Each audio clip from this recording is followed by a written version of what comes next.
Hello, and welcome to Seeking Heaven, the near death experience and other phenomena.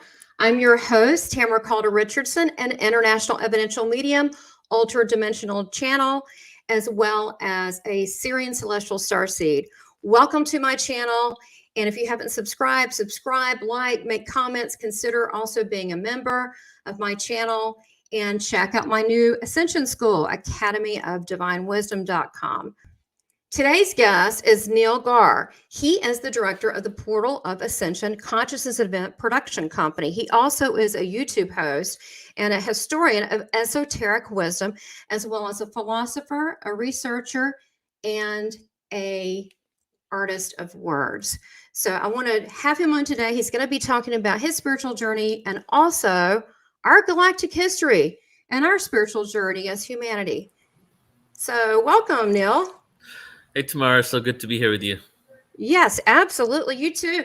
Well, look, I keep seeing all the things that you are posting on your, and I have here the portal2ascension.org. You have events, you have conferences. I love everything that you're doing. I feel so inspired and grateful. I want people to get to know you, Neil, because how did all this happen? I mean, you had to start somewhere. And what was it that stirred in you, your spiritual journey? How did that all begin? And then, and then just take it from there. Well, I would say, firstly, I was actually born in England. I moved to California, and now I'm kind of mobile and I live everywhere. But I was born in England. I moved to California when I was 12, and I was raised in a Hindu family. So, just a lot of rites and rituals and ceremonies and all that. And I pretty much just did what I was told. I didn't really have a firm belief system. And but I do remember always feeling that there's something off in the world, that something wasn't right. And that's something that I've talked to thousands and thousands of people about this stuff. And it seems to be a common theme of this isn't the way we can live, And I started, as I was growing up, I was into astronomy, different things like that. So there was a lot of things happening in my life that now looking back at it, I realized that it was just because I was connected to this greater vision of the universe and who we are within it.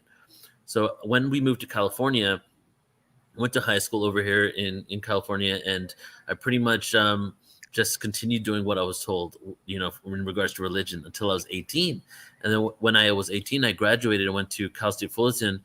And at that point, I started really just researching, and one thought came to my mind. The number one thought that came to my mind was, what is the root of all religion?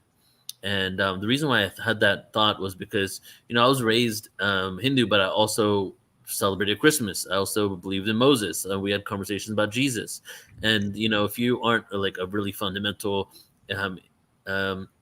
Hindu person, which, I don't even know if there exists a sect of Hinduism that is against other religions in the world. That's a part of the foundation. Because I was raised like that, I was open to all types of beliefs. And I was raised to believe that many different prophets came around the world at different times for different people. So I had this concept of that we actually could be, that all these religions probably did exist, and these different prophets were different messengers for God,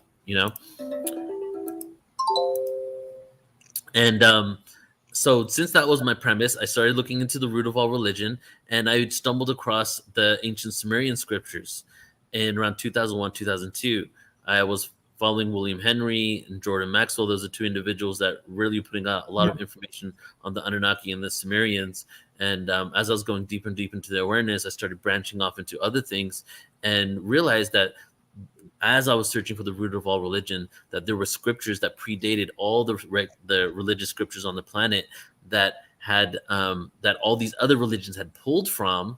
However, these scriptures were talking about, instead of God, we're talking about multiple gods, and we're actually speaking about them as if they were beings from other planets. That's where, I'll stop right there for now. That's where the evolution of all my awareness, occurred, and I started connecting the dots in regards to my own religion, just going deeper and deeper down the rabbit hole, really trying to piece together how we became who we are and how we got to where we are. And I'll just add this in there. It started at that, but then as I started going deeper and deeper, it went into the galactic awareness, because I kept going further and further back. Right. I was trying to figure out what was the root beyond Earth. Wow. Well, and I'm also a fan of Jordan Maxwell. And when he went through the sections in the Bible, it said gods. There were, and that is like whoa. And then when you really tear it apart, you begin to see then what are we? What are we created from? Where do we come from? So it is, and then you do there's actual research behind it and findings and evidence, just like the giant skulls that you see. So after this, Mhm. so tell us about your journey. I want to take up to the point about the portal to ascension, how you started. I mean, now you have this beautiful Earth star family that you've developed, Mhm. and which I'm really, blessed to be, a part of, and meeting you and Joan of Angels, who I think the world of. Tell us Mhm. how that came to be. Yeah. So in 2001, 2002, like I was saying, I was getting really deep into this information. I started writing poetry, and my poetry was like deep esoteric, about ancient history and all these things. I started researching my own poetry for more jargon, if you will, within that, within what I was trying to explain, quantum physics and things, and that started leading me down to other people like Nassim Haramein, and really getting an awareness of like deep ancient esoteric wisdom and also quantum physics. So that went up until like 2008. So there was like 7 years of deep research and spiritual expansion and meeting people. And then 2006, 7, I decided to create a Facebook group called 2012 Consciousness, Mind Evolution, and Presence. And this Facebook group was designed to just have people join and share information. And as I just said, the word 2012 was in there because there was a lot of information in regards to the Mayan calendar, and as people watching this, and it was not about the end of the world, but a shifting of ages, and the end of time was mistranslated to represent the end of all world, but the end of time just meant a different concept of time. That's a whole other podcast to get into that, right? So Yeah. as I was getting into this information, and I wanted more people to share. So this is when like I had my Facebook group became huge. I started a fan page. We started California chapter, New York chapter, 2006, 7, 8. And in 2008, when the market crashed, I was a financial analyst for a stockbroker. I lost my job, and I was like, deep into all this information. I went to my first open mic and I performed. And at that open mic, I met my soul family. And within a few weeks from there is when I actually changed the name from 2012 Consciousness, Mind, Evolution, and Presence to Portal to Ascension. So it was actually a dream I had that gave me the name. And I woke up and was like, whoa.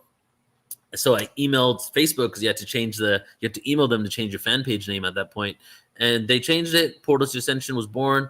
I started doing in 2008. I started with a hypno creativity event. Was my first event. It was binaural beats with hypnosis to unlock creative blocks, and then journaling, and then sound healing events. 2009, 2010, I hit the road, quit my job for the fourth time for Portal to Ascension, and began doing events from San Diego to Vancouver to Victoria Island, back and down for 3 years. I did around 6 tours.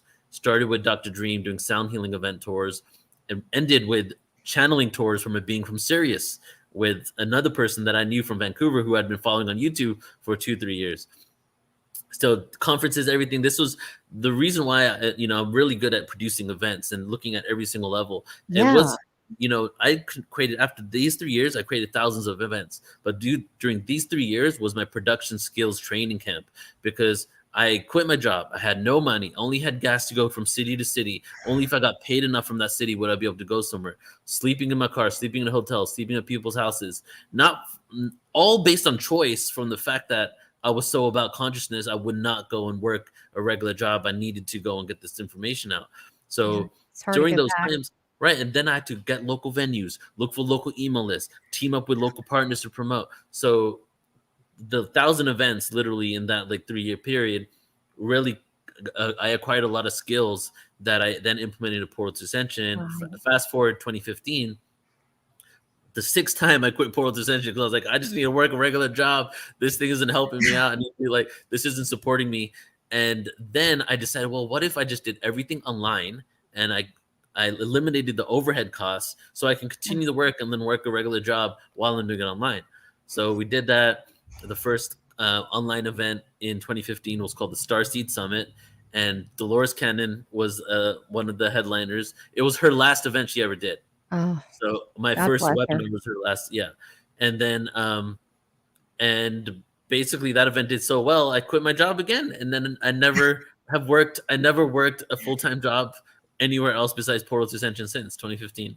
Oh, well, bless you. That is wonderful news. And the fact is that it's really hard once you see enlightenment, you can't go back and hide in the closet anymore. You got to come out and do your thing. You know, it just, you have this thirst. You want to know more and more and more. So I'm just glad you took that risk, because you're allowing other star seeds like you to take a risk, to step out and actually, you know, get out of this matrix and Yeah. be the love that we're created to be here and shine. So thank you for shining first, because you really are a trailblazer. I mean, 2015, and you're like, let's do it this way. And so now, how have you seen the group change with you know, Portal of Ascension, with far as not only the online events? I know you're doing some in person, but have you seen the movement? I mean, it definitely looks like it's been growing, but it feels like there's something more energetic that's happening, something really big. I can feel it.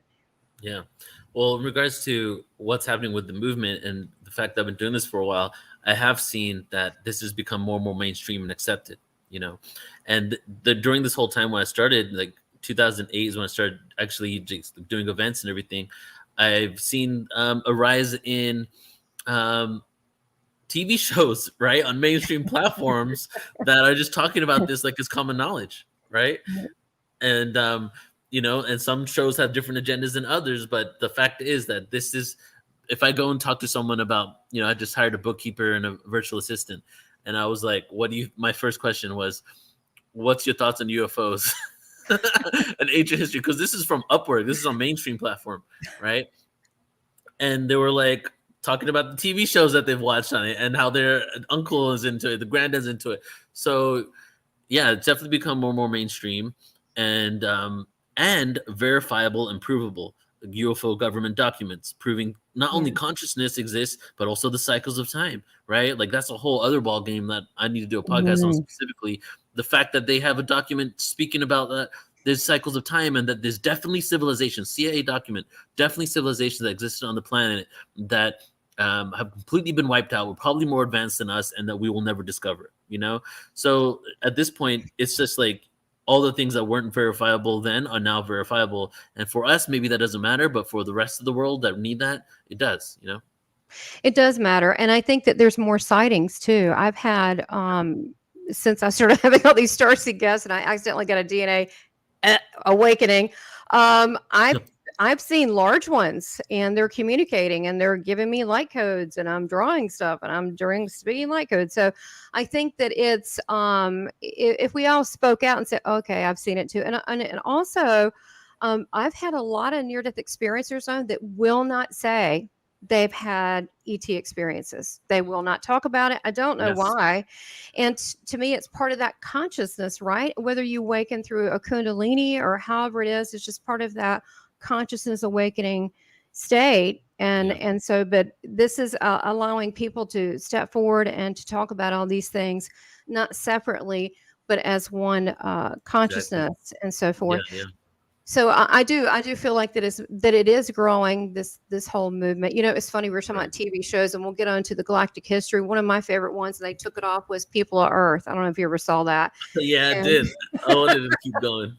yeah, that was actually pretty accurate for a cute little comedy. So Yeah. look, Yeah. tell us a little bit about the Galactic history that you do know. That I know there's so much, we're going to be doing multiple parts to this because you have such a vast knowledge and research. But I want my viewers to be able to hear about, it's their history too. It's part of Yeah. our history. This galactic history, we are them, they are us. This is part of who we are. That's what I'm saying. First, I want to mention what you said about the near-death experiencer thing. So I've been co-producing, basically doing all the recording equipment, everything for the IANS Association, the largest near-death experiencer association for 3 Yes. years. So I Yes. produced the 2 events during COVID, and I just produced their last one in Salt You're Lake City. kidding. You work And with Darren? I didn't know that. Did you yeah, work with so Darren? Darren, I don't work with him directly. I work with Robert and I work with Jackie, who are the directors as Okay. well on the board. But Okay. so I just want to mention this that yeah, there's so Jackie is into UFOs and everything, and she's been attending my events for years. She's the one who brought me over to work with these guys because she's on the board. And Okay. the thing is, there's a conflict between there. It's just not spoke about the ET stuff, the UFO I stuff. do. Right. I'm I know. very So on the there's edge. I a do it. small portion of the people into it over there, but they don't speak about it in their board meetings or bring it into this Yes. because the small portion of it. However, PMH Atwater, who's one of their speakers who speaks all the Mm-hmm. time, is Mm-hmm. now doing a I've new had her book, on. and she's doing a book on near-death experiences that resulted in ET contact, and she's looking for Right. experiences. And I actually did think of you because I was at the conference while Joan was was emailing back and forth with you, and PMH Atwater was right there. So yeah, so I'm saying they're Oh my crossing over now gosh. because it's about time for us to realize a lot of times as well these beings Man. are ETs in disguise as I different gods and different things, you I know? know. You know what I'm thinking, Neil? I can't believe you said this. The first time saying this, but I try to really put my heart out there. I mean, this is not a dress rehearsal. It's now, so I'm just going to Yeah, put it out there.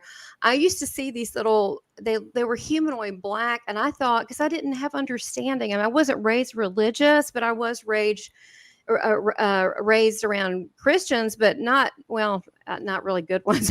They didn't yeah, really, you know what I'm saying. We didn't really do religion much, but being from the South, but I did see these black. They had tails, they had a mouth, teeth that went all the way across, and they had red eyes. You know what? I have been thinking lately that I should get regression with like Mary Rodwell or yeah, Geraldine because I think they were lizard people. yeah. You should. So, Neil, why don't you go ahead and start uh, the foundation of what you feel is our galactic history? Okay, yes. So what I want to do here is I really want to outline some before we get into the actual story and the drama that took place and the beings coming from one planet hybridizing themselves and all that. I want to talk about, what is hybridization? Is it even a possibility? Do we have evidence of it? Dimensions, and kind of just preface the story with this part right here. But the first thing that I would like to share is the whole concept of transitory or transitionary, fossils. Okay, in the fossil record. So we're going to start with Darwinism. Did you know that Darwinism and the theory of evolution is still considered the theory for a specific reason, right? And this is controversial here because obviously the way the duality world works, right? And everything I'm saying, including the whole word duality world, is all prefacing galactic origins and the splitting of fragmentation. We're going to get into all of that. So when we speak about the duality world, it's unfortunate many times that we go through extremes on one side or the other, but the middle ground seems to be the answer in many situations. So when it comes to Darwinism and creationism, right, we have a complete split. When we talk about creationism, it's been, unless you're into that, you've been kind of dubbed as ignorant, right? Because you only think it goes up to a certain amount of years, thousands of years ago, that we weren't here before that. Dinosaurs never existed. All those things come with that. Then you have the other extreme, which is Darwinism, which is completely based on what mainstream science still calls a theory. And when will it not be a theory? Well, it won't be a theory once it's proved, right? So doesn't that mean that's not proved? Well, how can that be the case? We see the evidence of evolution. We're taught about evolution, but two things that we're not taught about within the evolutionary classes we take is the evolution of humans at a certain point in history and the evolution of blossoming flowers from non-blossoming flowers. And the reason why we don't talk about these two things are that there is no transitionary fossil records for flowers or I guess they're plants and humans from one species to another species that both occurred around 200 to 300,000 years ago. Okay, so we have Okay. evolution. We see it, right? We see even the apes becoming cavemen and Neanderthals. We see some of that stuff, but then when it comes to the humans, because that's what we're talking about here, the one thing that we do not see is the transitionary fossils from Homo erectus to Homo sapien 200 to 300,000 years ago. Side note, same True. exact timeline as the Anunnaki story of the hybridization of humanity, right? So, do you want me to pause so you can make some comments, or should I keep going? No, I want you to keep going. I'm with you because you're right. There is a gap. I Yeah. want to see how that fits in, and also the Anunnaki, as well as that whole thing with also. I'm sure you're familiar with the Book of Enoch, how that plays in, and just Mhm. dive right in. Yeah. So the transitionary fossil is like, why does it matter? I'm assuming everybody listening probably already knows. Well, if we don't have like a long period of time from changing from one thing to another thing, but it happened almost overnight, but we have ancestry to this being that existed just not too long ago, it almost symbolizes that there was some sort of interference in our evolution that created a creationism aspect to ourselves, where not only were we evolving, but we were also created. Middle ground. Creationism was this, they confuse you by going to the dualistic thing where almost there's truth within everything, and that's the way it's done. It's like some truth with a lot of disinfo. Yeah, So when it comes to some things with don't that, change. right, exactly. So I just wanted to outline that. So what does this really mean? Well, then something happened on Earth, and I'll just do a side note of something my dad said recently, who's been adamantly against all this information and spirituality for a while. He Hmm. said to me, because I just have a new nephew right now. My sister just had a baby. So Congratulations. thank you. So my dad was like, "What came first, the baby or the human?" And I was like, "Good question." And he goes, "Well, think about it. If a baby came to Earth, babies are helpless. Who's gonna raise the baby?" So the only answer is we were put here from aliens or something, right? And this is the same guy that 4 or 5 years ago, when he realized I was doing a lot of stuff on UFOs and ETs, he shouted at me, "What's up with all this alien stuff?" He like Your was dad did that. extremely angry. We had a huge argument over it. So just this understanding of that, we shifted into this other being. So now we go into looking at the stories of ancient civilizations, and is there any evidence in these stories to suggest that there was some sort of interference on Earth?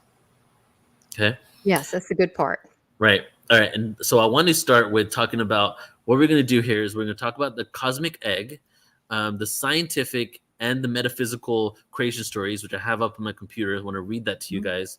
And we'll Yes. start with that actually, just to show you the similarities here. Because creation stories, I did a presentation called Creation Stories of Ancient Civilizations, where I went through 300 origin stories of ancient civilizations and categorized them to show the similarities, and then combined them into one story to show, like, does this story kind of run the gamut of what really happened to us. So Yes. within this, I came up with two examples: a prehistory and Earth history. We have origin stories and creation stories of prehistory, pre-Earth, before Earth even came about. You would see a story like a winged eagle flew through the space, through the skies, and as the eagle was flying, all of creation came out of its wings. Pre-Earth. You'd see an Earth story, Anunnaki story, things like that of hybridization, things happening on the planet. But these two that I'm going to share with you right now, one is the mainstream scientific model, and one is the one within metaphysics. And these are prehistory examples. So the Okay. science one is cosmological models maintain that 13.8 billion years ago, the entire mass of the universe was compressed into a gravitational singularity, the so-called cosmic egg, from which it expanded to its current state following the Big Bang. So that's what we have accepted by the mainstream science. But just note that Okay. the word cosmic egg has been used here. Okay. Yes. And then within metaphysics, we have the cosmic egg represents potentiality. It is the pre creation held within the chaos, waiting to become the cosmos. This duality then sets up a conflict found throughout the world mythology, the duality of chaos, order, good, evil, light, dark, love, and hate. So both of these models are actually saying the exact same thing. But one thing's They coming are. specifically from a linear aspect of telling you what took place. The other thing is telling you the meaning behind what took place. Yes. Cosmological models maintain this many years ago, the entire mass of the universe was compressed into this singularity, and then there was a big bang. Well, what does big bang represent? A sound. Why is it called a big bang? It's a It's not. frequency. Yeah, it's a bang, a sound, a frequency came out. So our own mainstream model is talking about how we all came out of this vibration that was so so compressed into singularity, it looked like a cosmic egg. And then what was that cosmic egg?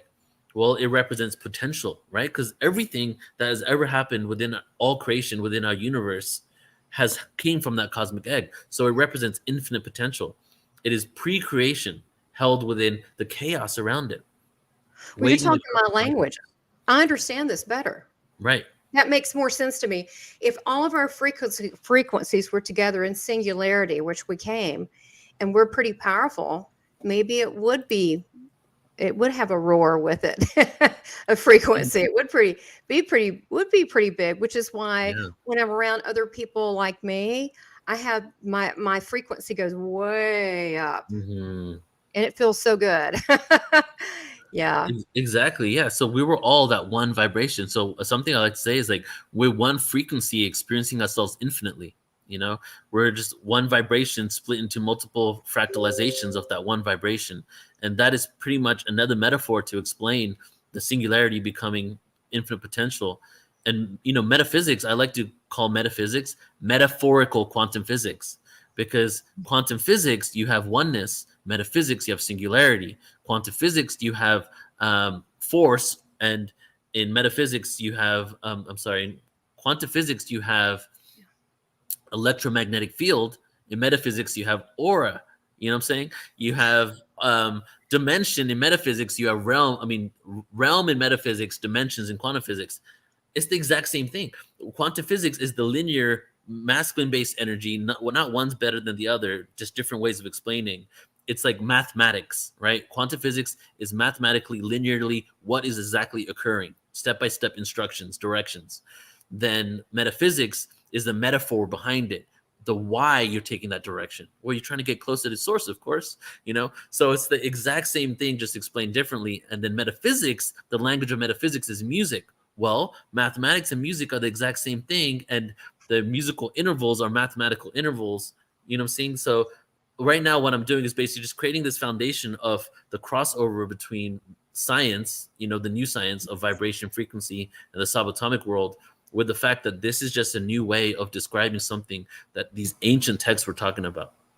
Well, you're a beautiful teacher, and I get it. Well, I wish I had you in math. When I would be in math or calculus or whatever growing up, I would want to know the why, and they wouldn't tell me the why. When I actually got into geometry, they would tell me the why, so I liked it. I Because love that. yeah, and I like Oh, sacred geometry now because I know it's not actually that's great. form; it's frequency.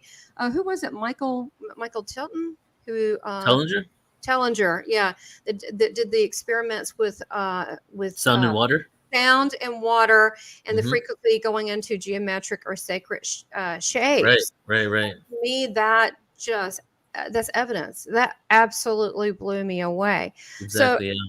so why are we here? What was the point of putting us on Earth? Yeah. And let's go into the juicy stuff. Our Okay. Star family. Why and why was it necessary up until this point to have duality, other than just learning from okay, that's good, that's bad, or that didn't work out. This does work out. What was the point? Okay. Yeah, and I think that will be a good for this series here is to talk about singularity to duality, right? Because that's part of why we came here. A fractalization to this earth. So we'll talk about this. But I just want to also mention a second what you said about Tellinger, because he's a really good friend. We've done many events together, and so I've seen like so much of his presentations and research, and what he showed was sound was going faster than the speed of light in water, It's and amazing.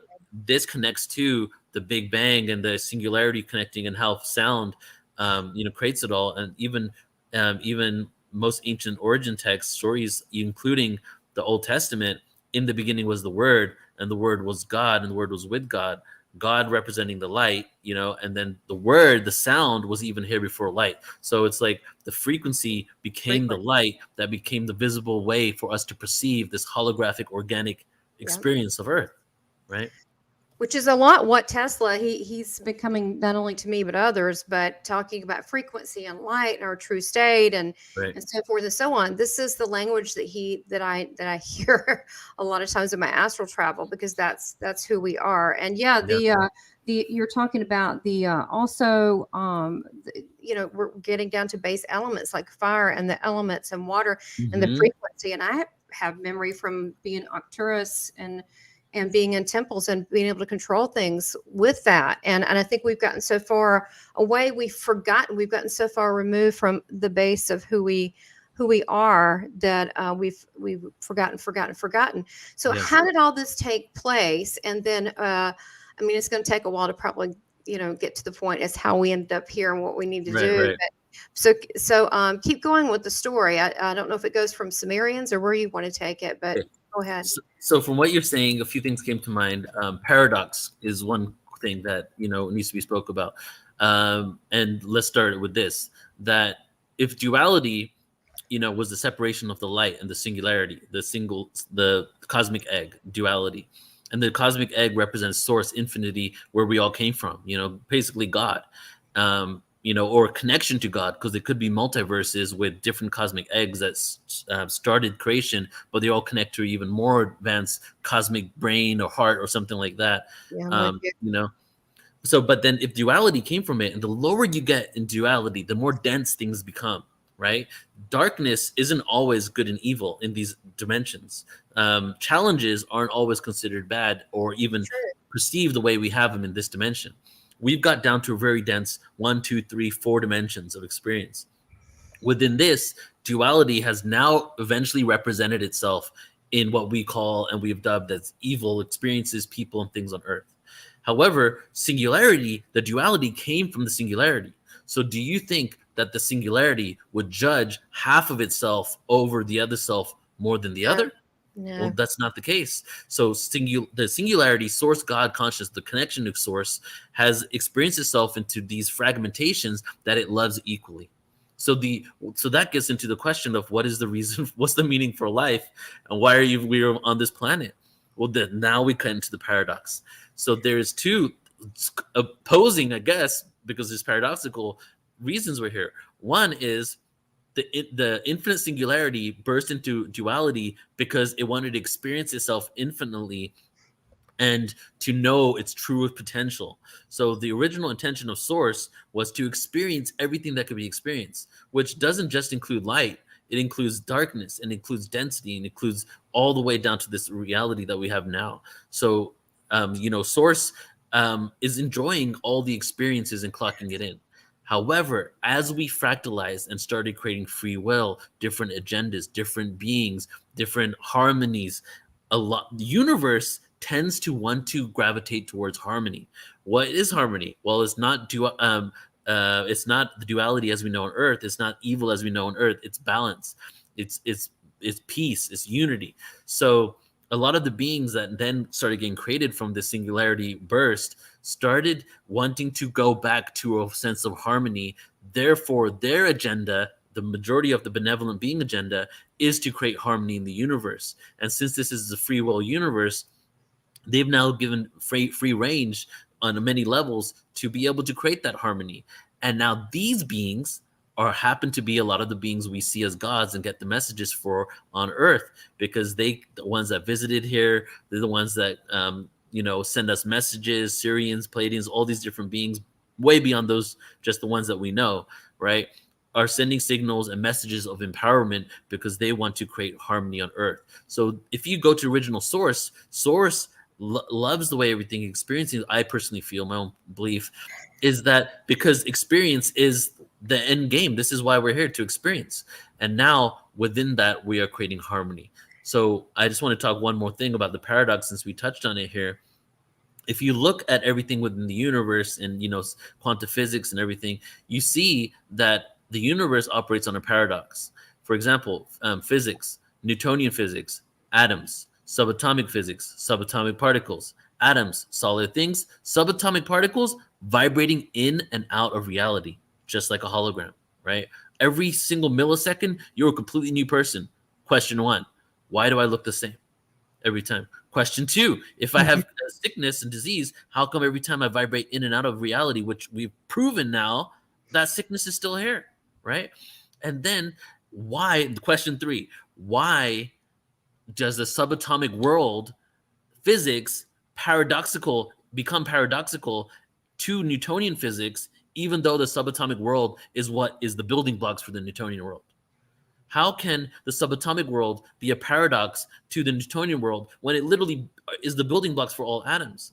Well, what's happened is we've pierced through the veil.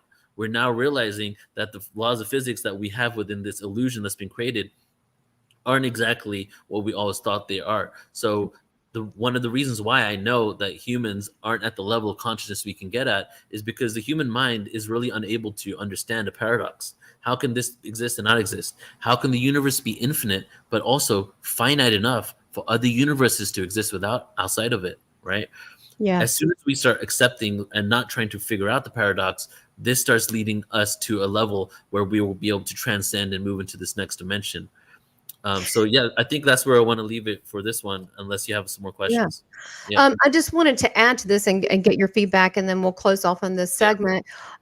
As far as I think so many people, because of the way they've been taught, that things are linear and that we're linear, and such as timelines. But the way I understand it, there's multiple timelines, there's multiple versions of ourselves. This is just the reality in which we're experiencing right now. But when we meditate or go into our astral state, there are other dimensions that we can travel and also coexist in.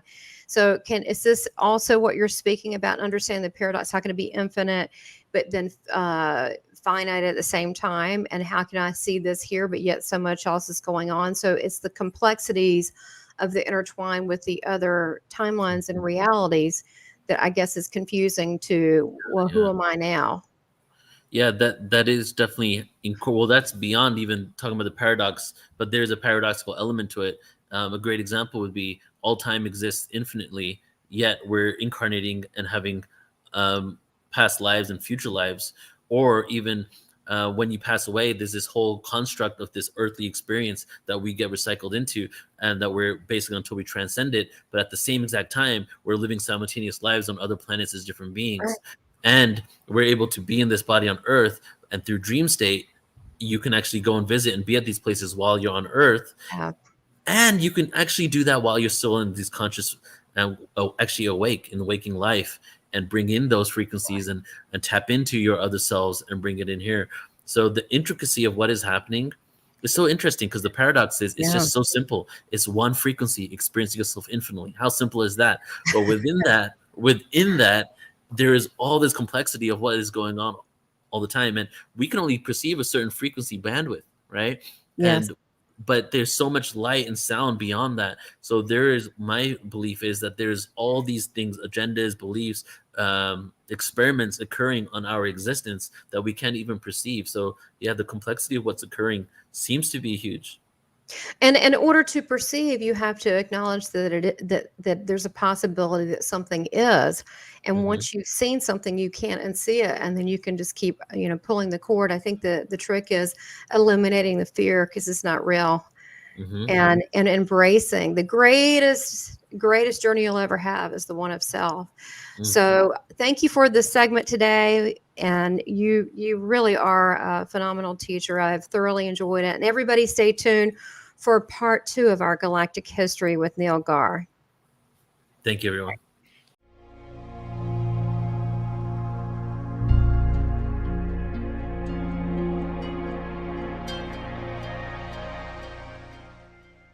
Please subscribe, like, and make comments, and support this channel by becoming a member.